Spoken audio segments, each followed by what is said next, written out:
trying to, uh, yeah, Yeah. and I'm trying to learn more and more about Go. And actually, today I'm gonna show you my first contribution on Go, which is my first contribution of Golang, ever.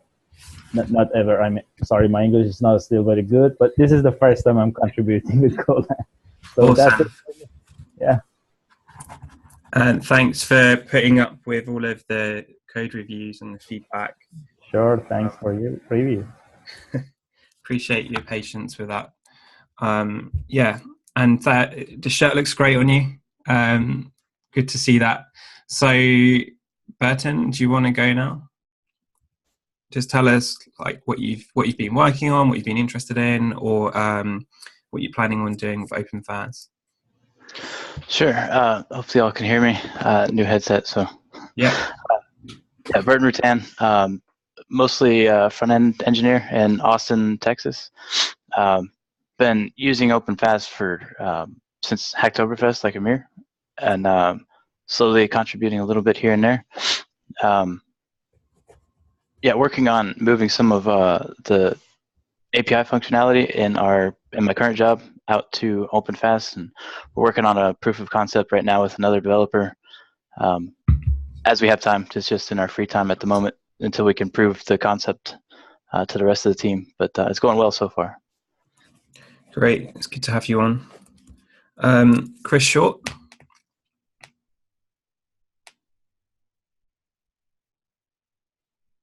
I don't think we can hear you.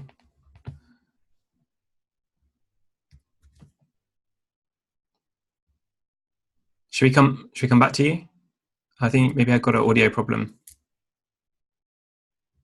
Can you hear me now? Yeah, I can hear you now.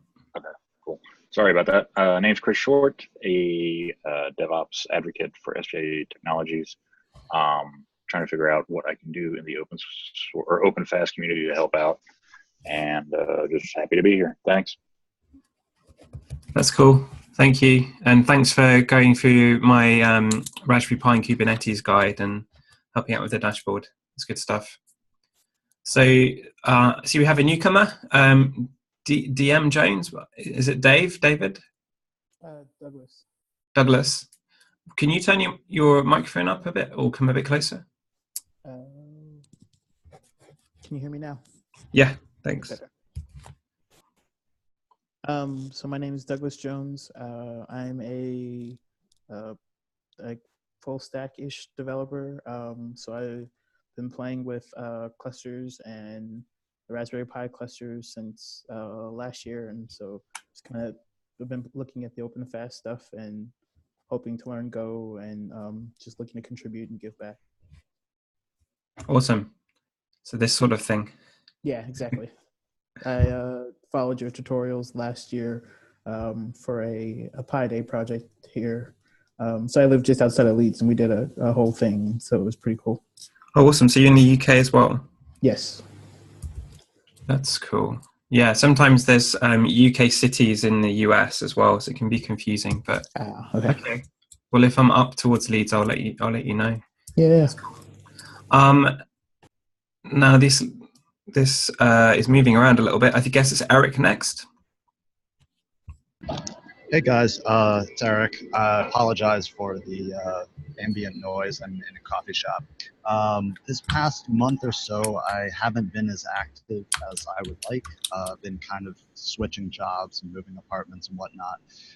But I'm still working on the doc site for the auto-generated Markdown docs.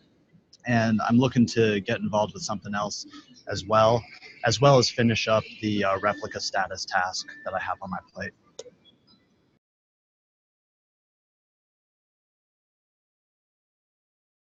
Okay, great. And Eric he's been around quite a while now. He's really been very active. So you got any questions about anything, Docker Swarm, Kubernetes? Eric's probably been there, and have a chat with him too. So now we've got Carol from VMware. Do you want to give yourself a quick introduction? Hey guys, Yeah, as Alex said, I work at VMware. I'm an engineer in dispatch team, the project that Mark mentioned at the very beginning, and that's my day job. In my private time, uh, I got the bug of ARM, and I'm playing with OpenFaaS on ARM cluster that they built, and that's what I spend my private time on. Sometimes bugging Alex for questions, with questions and stuff like that. So that's what I do.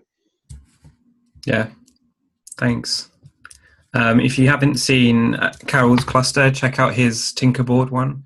It got me inspired to go and buy one. It's really cool. So we've now got Nick. Nick, would you like to give your update? Hey, how you doing? I'm Nick. I work at HashiCorp, and I've been working on the Nomad provider and just a few bits and pieces here and there as well. Yeah, thank you. I'm going to mention your blog when we go on to the news in a second as well. Stefan? Hi, I'm Stefan. I work for Weaveworks, and I've been an OpenFaaS contributor for some time now, since DockerCon, right? DockerCon, yeah. And lately, I'm focused on the Kubernetes provider, improving that. Yeah. So if you missed it, Stefan gave a demo of some custom resource definitions in Kubernetes. It's a way of getting a deeper integration, and it's in last week's or last session's recording. If anyone wants to go back to that. Now we've got someone new again. Please forgive me if I'm not getting your name right. Umesh. Yeah, it's right. Hey, Umesh. Am I audible? Yep, you're audible. Yeah, so that's right actually. So my name is Umesh. So I live in India, and I'm currently in my senior year of undergrad. I'm majoring in computer science, and I've been working around a few of the open source projects, mainly Docker and Kubernetes. So I've been contributing to them, and so I was looking around the OpenFaaS and kind of seeing me like a very nice project to contribute into it. So I am looking forward to contribute to the OpenFaaS. Yeah, thank you. I saw you picked up the JAAS. Yeah. I haven't created the pull request. Requested a review from you. Yeah, thank you. So then we got Vivek, and we've had Vivek on one of the previous. Hello. How are you? Yeah, I'm good. So hello everyone, I'm Vivek. I work for Akamai Technology here in Bangalore. I got to know about OpenFaaS from Hacktoberfest, and I've made a small contribution in OpenFaaS CLI. And currently I'm working on deploying OpenFaaS in our project. So I'm working on that, and once I have done with POC, I want to present it to my team in Akamai. That's really cool. I'd love to know more about that. So one of the things coming up soon is, in a few months, is KubeCon and DockerCon, and there's a real focus on real use cases and how people are actually using OpenFaaS. So it would be great to know more of that later on. Yeah, sure. I'm trying to figure out where we can use OpenFaaS in our project, and then I'll present it to our team. Great. Excellent. And thank you for your work around the templates. And I see you're working with Ganesh as well. Yes. On Python afterburn template. Yeah, I appreciate that. That's really useful, and I hope to get to that in the next couple of weeks. Yeah, sure. Great. So have I missed anybody? Has everyone had a chance to speak? Take that as a yes. And you know who I am anyway. So let's take a look at a bit more of this deck.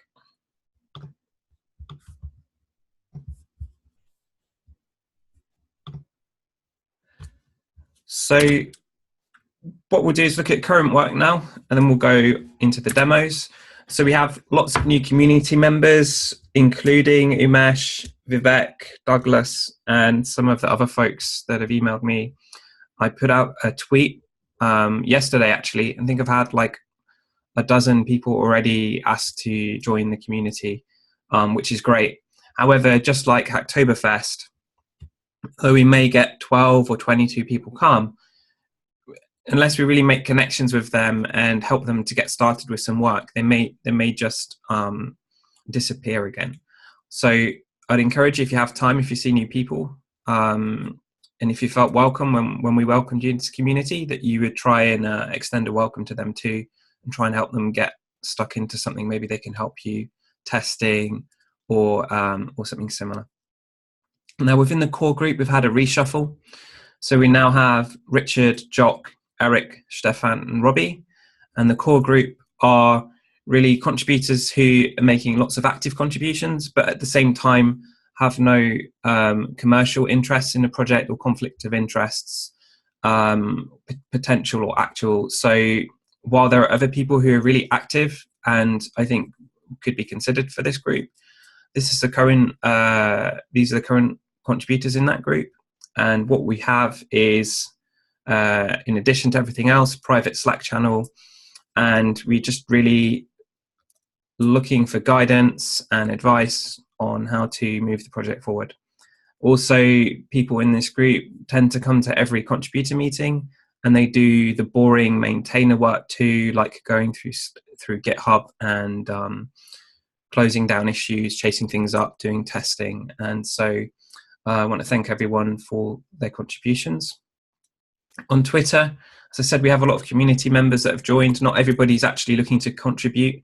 Some of them are actually just really interested in Raspberry Pi clusters, and they're following the tutorial, and now they have this new great excuse to build a cluster to run serverless functions on it. And so I'm going to be speaking with Scott Hanselman on Thursday in London. We're going to talk a bit about the clusters people are building and running OpenFaaS on, and hopefully get some great pictures or a recording out of that to share back with you.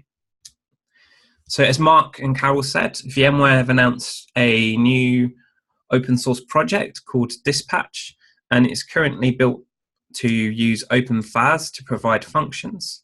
And what they're really trying to do is create kind of a value add on top of a regular open source FaaS solution, things that may be more appropriate to the enterprise.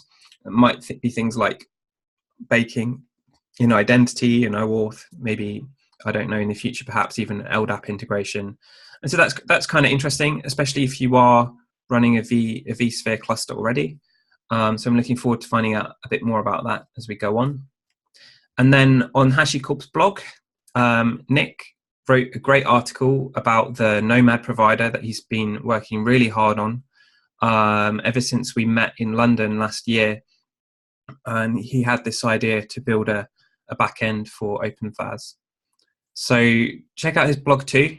Really good work and exciting stuff. Now, going to have a quick look at the contributor guide, but I did want to just reiterate the values of the project. That I know a lot of you know these already. Hey Alex, do you mind if I interrupt for a second?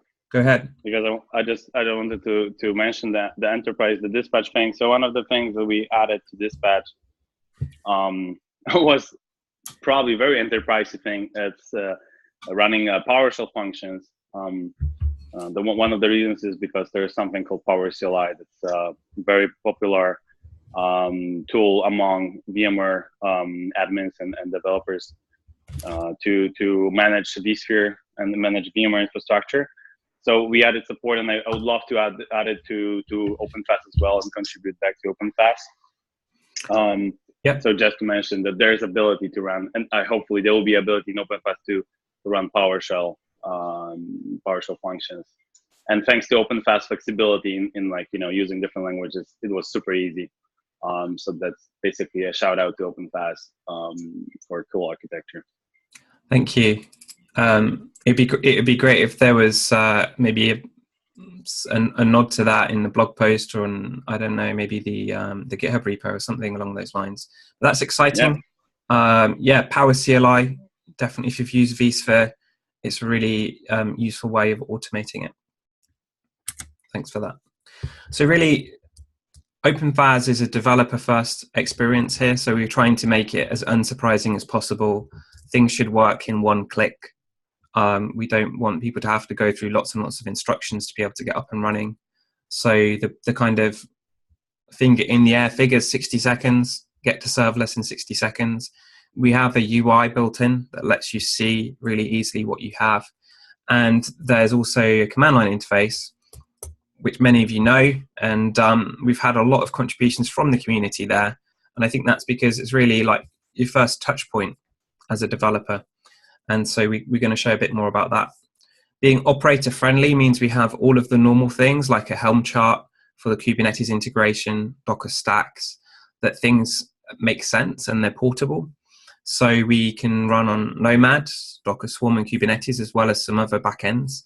And that's part of the portability. You can even run it on a managed cloud service like Google Container Engine or Kubernetes Engine.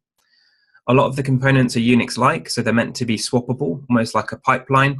And right now we have asynchronous support via NAT streaming, but we also have some work in progress to be able to use Kafka if that's what you want to do. And then the community-centric aspect is really why we're all here now, having this call on a Sunday night. You know, we just sense the value in spending time with people on a one-to-one basis, of promoting what they're doing, helping them along, and you know, just being a really good community.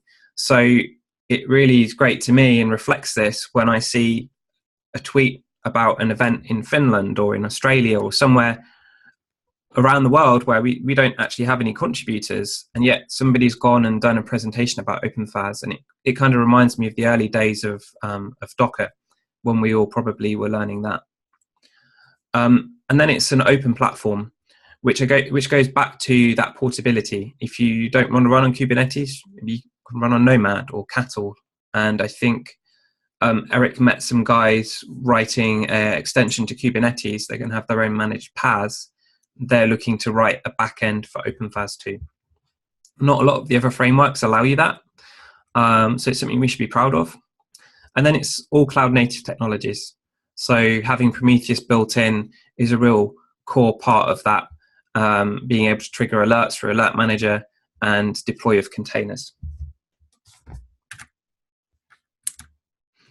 So our current contributing guide is available on GitHub. There's a link here.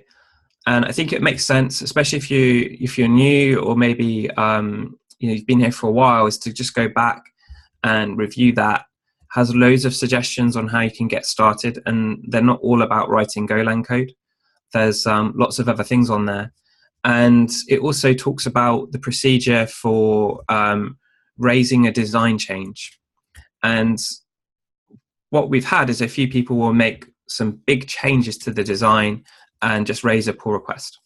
And so if you go back to the contributing guide, it suggests that we should really try, if we can, to save you the time, right? So if we're not going to be able to merge it, at least propose it first. We get a chance to talk about it, like we're going to do with Stefan in a minute, get some agreement on it, and then the work that you do, you can be more certain that it could be merged.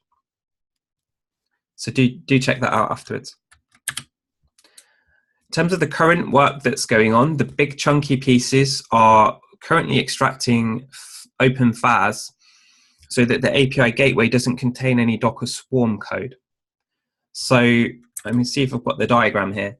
Right now, the gateway contains everything needed to talk to Docker Swarm for functions. But every other provider actually has an external piece of code like FaaSnetes or FaaSnomad, where we're talking to your functions, we're deploying them in the cluster. So the work of the current pull request is to extract all of the Docker Swarm code into FaaSSwarm. Now, the main benefits of that are that the CLI will only have the vendor stuff in the gateway. And at the moment, it's having to vendor stuff in Docker, even though it doesn't use it. We'll have a bit more of a composable architecture, and everything will kind of have the same shape, so it'll be isomorphic. When we make changes, we know that it will work in a consistent way. What I'm hoping is that some of the code between all the backends can actually be extracted, maybe code like the proxy. Okay. Now this is obviously a big change, and so we're taking our time with it, and several of you have already helped testing with it. I think it's going to be a great step forward for 2018 to divorce that Docker Swarm code out of the gateway, but going to need your help. So that's a big thing that's currently in flight. And there's some other work off the back of it in terms of caching and improving service discovery and lookups. Okay, but this is something that needs to happen first. You've got any questions about that?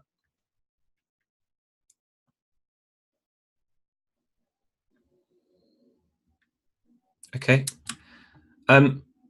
One of the other things that I want to start at the beginning of the year is writing up a design for a connector pattern whereby we can take events from AWS through an SNS queue, perhaps from Azure, maybe from RabbitMQ, from Kafka, and provide a way of people integrating those events to the API gateway that is standard and repeatable and easy to manage.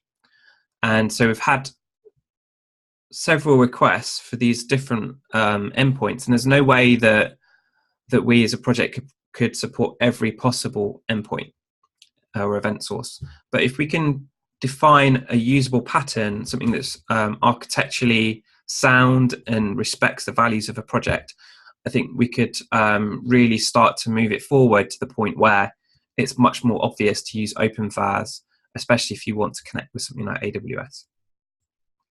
Again, I'd love help with that. One of the things that I've noticed is some people are asking for volumes on their functions. Now, if our functions are short running, they shouldn't really have long running storage attached to them, ideally. And so what I want us to do is to try and create a story around how to use object storage with our functions. So just like Lambda functions on AWS cannot mount persistent storage, our functions probably shouldn't either. And maybe what we should be doing is using something like Minio, just like AWS will use its S3 buckets. And so I wanted to write up a very short brief guide so that people can see how to use that in their functions. One person in particular was from the University of Washington, and she's doing cancer research, and she has lots of images of brains and strokes and x-rays, and she wants to be able to load them into a function and process them. Okay. Alex, real quick. Go ahead. Doesn't the Colorize bot do something like this? Colorize bot does make use of Minio. And so that might be that's kind of one of the success stories of doing it. And I think we just be able to write a very short guide, a sample function, perhaps something that people can clone and get up and running with. The other thing is there's different ways of installing Minio. If you're on Docker Swarm or Kubernetes, Kubernetes you can use a Helm chart. That's a bit easier. Docker Swarm, it's still semi-manual. So it's kind of, we have maybe 2 or 3 people asking for volumes per month. Let's write something up and then we can point them at that and see if it helps them. Okay. So we've got some demos now. Amir, are you ready for yours? Yes, Yeah. I'm ready. Okay, cool. Do you want to share your screen? Sure. If you can please stop sharing, I can.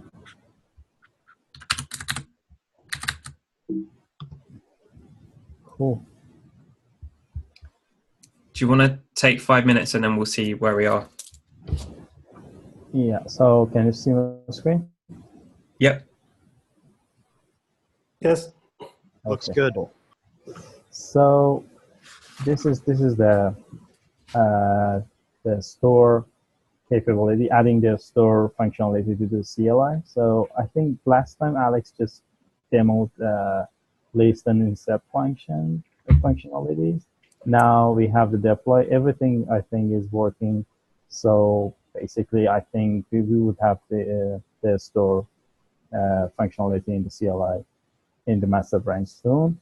So for now, first of all, the first thing is that store command has 3 subcommands: list, inspect, and deploy.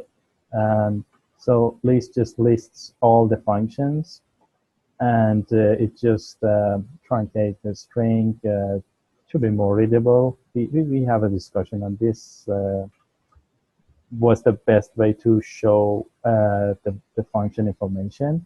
We'll come back to it later. So there's another switch which is just that if you use -v, it renders all the text of the function, all the descriptions.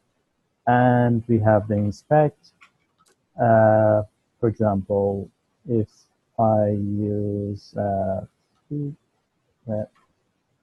so we can see more information about that function.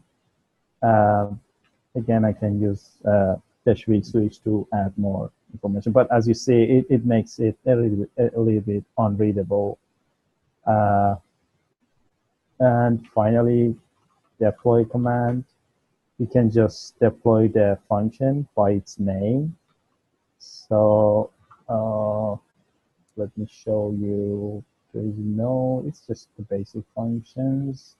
So I'm gonna deploy the figlet or fidget, I don't know how. So, okay, there we go. We have the new function here. Yeah. So as you can see, it's deployed.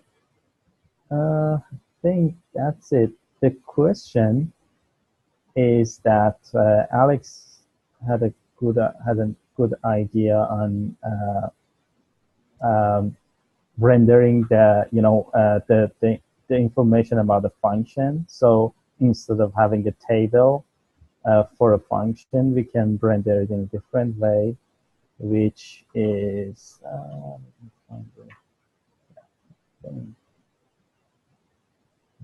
okay. Maybe it's in the pull request. Yeah, exactly.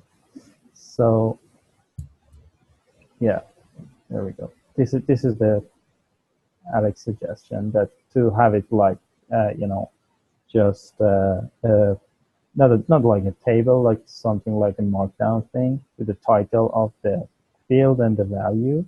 I think it's appropriate for this one, the inspect one.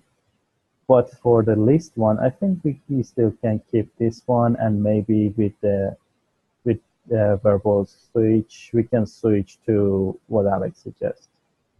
So this is a question for the team, what we're gonna do.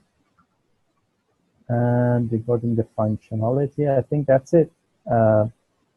Great, thank you very much. Does anyone have any questions for Amir? I have a question real quick. So the inspect, does that inspect a function that's already running, or does it inspect a function that you could deploy from the store? No, it's just inspect the function that could deploy or deploy. It's just basically the data exists in the function, in the store list, the JSON file. Okay, cool. I'm also wondering if maybe we could add functions to the store through this CLI. Yeah, that would be cool.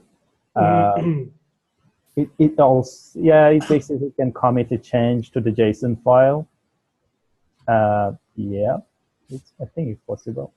Not really, because you have to sign your commit. And can't we use a generic account for this? Actually, no, the developer should sign it. Yeah. I think we can we could talk about that as maybe a follow-up. But in terms of like focusing, I like the suggestion. In terms of focusing what we've got right here, what my question is, how would you deploy the Docker Hub stats function, because it has a space in it? How do I deploy what? Sorry. Docker Hub stats, the function with a space in the name. Okay. For example, this one. I've never tried that, but let's see. Let's copy the same. Actually, it's not case sensitive. Looks like it worked. Yeah, the point is that, you know, I could use the function or the name, you know. Which one was that? I think, for example, I can use this one of stats. But anyway, it worked. So let's see. Yeah, there we go. I think if I use this one, the image name was, yeah, it also working. And Okay. it also is not case sensitive. Yeah. Oh, that's not good. That went wrong. Oh, it should be case sensitive. I think we should use the image name. Oh, one of them. Yeah, something. I think there's nothing Okay. like a live demo, is there? Let's try and get that. Let's try and get that fixed. But I'm really impressed with this. It's your first time committing to a Golang project, especially open source, and we're making you do loads of things like tests and case sensitivity. So, you know, I think you should be proud of this, and I'm looking forward to merging it. If anyone has any other questions, please reach out to Amir on Slack or in and I'm looking forward to publishing it. Hi, Jason. Thanks for joining. We've got Jason's joined late. We were just doing some demos. Sorry, I just stopped sharing. If anybody has any question, I can. I have a question. Why should we use the long name of the function when we deploy from the CLI? I think it's easier to use the image name because a Docker image name has all this sanitized text.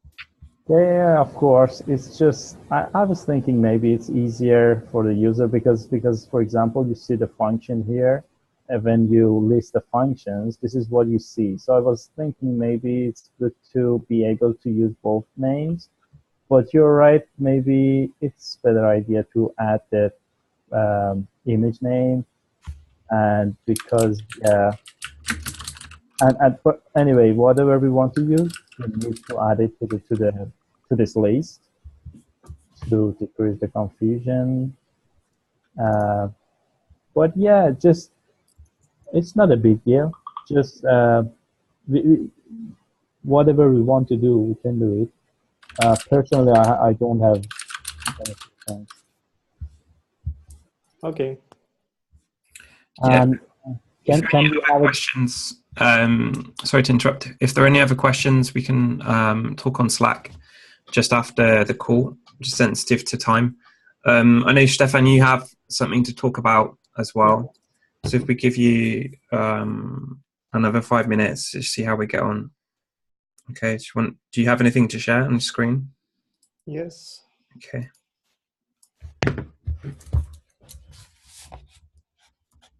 Can everybody see my screen? Yes. Yep, looks good. Okay, so I have a proposal how we should approach versioning, and I made a little presentation so I don't lose myself in details.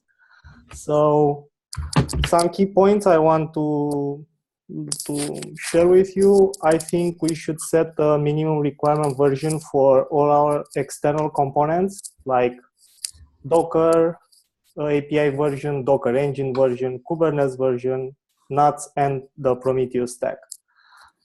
Because we cannot maintain, let's be serious, we cannot maintain forever backwards compatibility with so many external dependencies. And maybe add in the documentation a minimum requirement for this. Another thing I want to mention is we already have a shared type package that right now it's in the gateway project.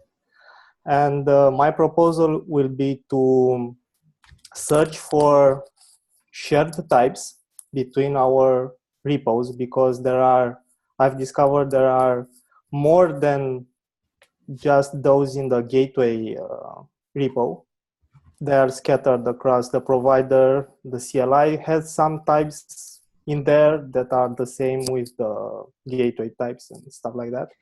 And I think we should consolidate all these types in a package, but that package, in my opinion, should be under the provider repo and not the gateway repo.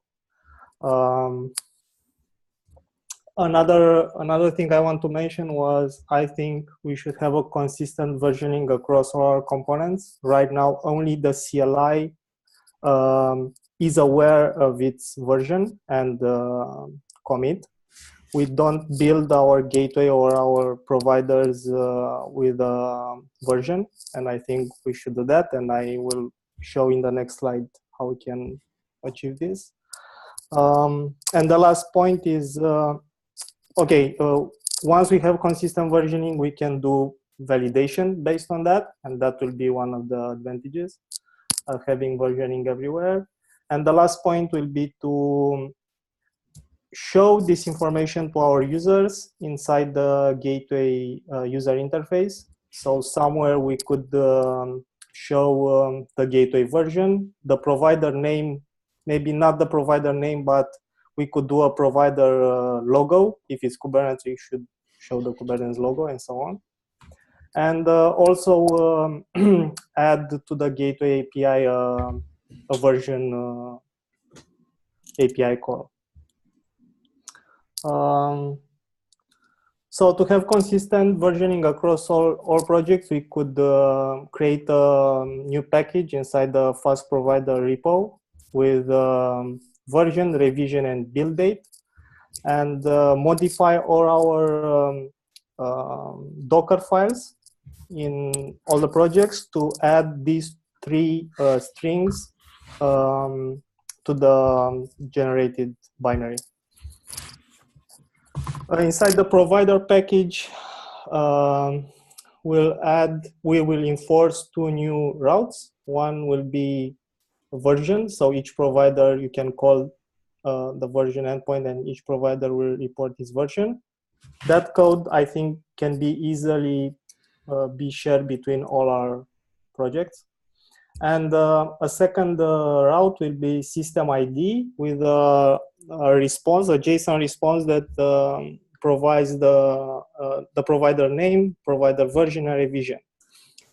This endpoint will be used by the gateway to know what provider is it using, and it will also show to the user in the interface all this information. And the last thing I want to propose was to create a deploy monorepo. So right now we have the following situation. We have in the gateway repo the Docker stack files. We have in the fastnetis the Kubernetes files and Helm. And probably in the Nomad repo, we have some configs regarding Nomad and so on. My proposal will be to not delete those files, let them there in each repo, but use them only for debugging, for local debugging, and have a different repo, a deploy repo that we can version with GitHub releases, and we can easily point our users, no matter what provider they're using, to the same repo where we have standard commands and all the config files needed for every platform. And the initial structure I was thinking was to have a directory named Swarm, inside 3 directories, ARM and 64-bit, Kubernetes, and Helm as a separate directory, since it's something else besides Kubernetes. Another thing, once we have versions everywhere, we could handle breaking changes. Like, for example, imagine the gateway, when it starts up, it will call the provider version endpoint, and based on some custom code, we can decide if that provider version is compatible with our gateway version. In time, we'll definitely make breaking changes between gateway and providers, but by having versions, we can actually do let the user know there is a breaking change and they need to update a component or another. Also, the CLI, right now, the CLI is the most advanced in terms of versioning because it also sends the CLI version to the gateway. So we could do like Docker is doing. If our CLI version is too old and there is a breaking change between the time the CLI was released and the current gateway, the gateway will respond to the CLI. You need at least version 1 point something for you to call me. So this will be the CLI interaction. The provider version compatibility check could be done in the logs. Also, we could show an incompatibility inside the UI. And going deeper, maybe we should think about templates. Maybe some templates will not be compatible with what we'll do in the future. And I think also the watchdog versions could be a problem. I don't know how many breaking changes will be there, but if they will be, we should think about them and how to make our users aware that they are running some old deprecated version. So that was my presentation. Thank you for that. I think that was slightly longer than I was expecting, but it's very interesting. It's some good analysis. I think what I'd like to see is what are the pros and cons to some of the things that you're suggesting? What kind of effort do you think it would take to implement that? For instance, to move the types from the gateway into the FaaS provider library would need a lot of coordination between all of the projects and components. Yes, but yeah, I think there's some practical things we can do within the next couple of weeks to start moving down that route in terms of putting the Git commits in through the LD flags, and some of the other things that you said there that have a smaller impact. So let's review that again in the week. Does anybody have a quick question for Stefan now, or do you want to wait until after we can share that in the Slack channel? Stefan, is there one particular thing that motivated you to make this proposal? Like, was there somebody who said that it's particularly difficult to find the correct version or something like that? For example, yesterday I've tested NIC changes to the FaaS natives regarding the CPU limits, and I don't know, for some reason I had the impression that the CLI already knows about CPU limits, and I tested its code, it didn't work. I reported it didn't work, but in fact I had an older version of the CLI that didn't have that, and it was very hard for me to go into the CLI repo and find out where is the CPU stuff. It was in the master. After that, I went to the last release. I've clicked on all the commits counter and I got through all the code to actually see, oh, it's here and it's not in that release that I'm using. I had the same issue with the secrets, with the CLI being out of date with the secrets. But so this versioning thing would be really helpful. Well, I like Eric's question there. It's like, what is the motivation? Because this is a huge amount of work and lots of breaking changes. And so I sympathize with you using the CLI and not knowing that the binary you used didn't have support for CPU limits. But I think you said earlier the CLI is the best one for versioning. Actually, it has the commit ID, it has the version, and if you look at the release notes, you can see that from looking at the master commit that stuff isn't there. Maybe we just need to have some better process around that. Would have been the same with the secrets, I imagine, right? That the support wasn't there. So yeah, we should really approach this from a systems view and try and think about what problem are we trying to solve? Is it the right time to solve all of that? Are there things that we can do right now that can make this easier? And even play out that scenario of, okay, so the back end has support for limits, the UI, the CLI didn't send the limits, how could you ever know that you were supposed to get them or not, because it's an optional field? So I think there's probably some more work to do there, but it's really really good talking point for sure. I think the easiest way we could do with and have some impact will be to display in the UI the provider name and maybe the version.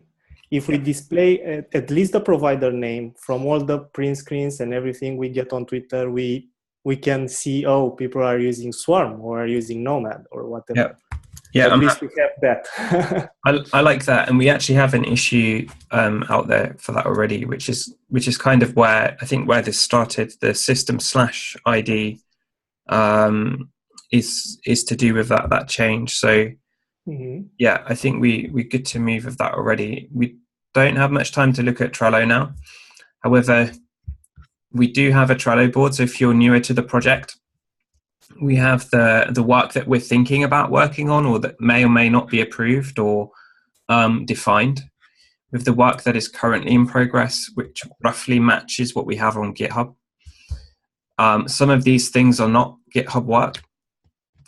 So one of the things here is like release. I think Stefan raised it earlier, release the new CLI with the thing he wants in it. We've got things that are pending review or in progress. So the CLI store integration. Got a couple of notes here. We were talking about it. Eric made a point about store inspect. Maybe inspect feels a bit like the Docker inspect that you use for a running container. Maybe there's a different word that makes sense, like info. Afterburn is here as well because we've got the new watchdog that I think VMware are using, if I remember correctly. Appending to the YAML for CLI is here. We've got stuff that is in the release, but is or in master and is being tested. So actually, labels for Swarm and Kubernetes, I think is quite well tested now. We can move that out, and then up the other side, we have things about archive or promote. So the KubeCon OpenFaaS talk, Nick's talk should be on here. Nick, if you want to add that on. Colorize bot, we did the big demo at KubeCon, that can go now. So if you're not on here, it's easy to get access, just ask. And this is where a lot of the big pieces of work are. And so if you're wondering, well, where do I start? Great place to start is from the back end of this graph and to work backwards, because it's the easiest way. So are there things that need promoting? Are there things that are released that we can try out? Are there things we can test? And then are there things we can review or help out with? Okay. Alex, when you say the back of it, you mean the right side, is that correct? Sorry, the right-hand side of the screen.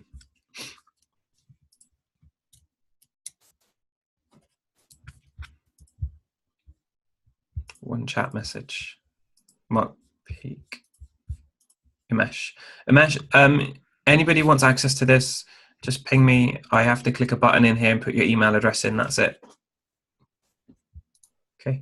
There's also a document that we've been editing, and thanks Eric for filling that out. You can come here and you can catch the notes back to September. And last week's notes, this week's notes. Some of the recording links are on here for YouTube. And I managed to remember to record this meeting about 5 minutes in, so I will upload it after the call. All right. So is there any other business before we all go back to our Sundays? No. Okay. Thanks for everyone for joining. And I hope to see you on Slack, and I'll let you know when the next call's coming up. Bye. Nice to see you. Thanks a lot, guys. See you guys. Bye. Thank you. Thanks, guys. Bye-bye.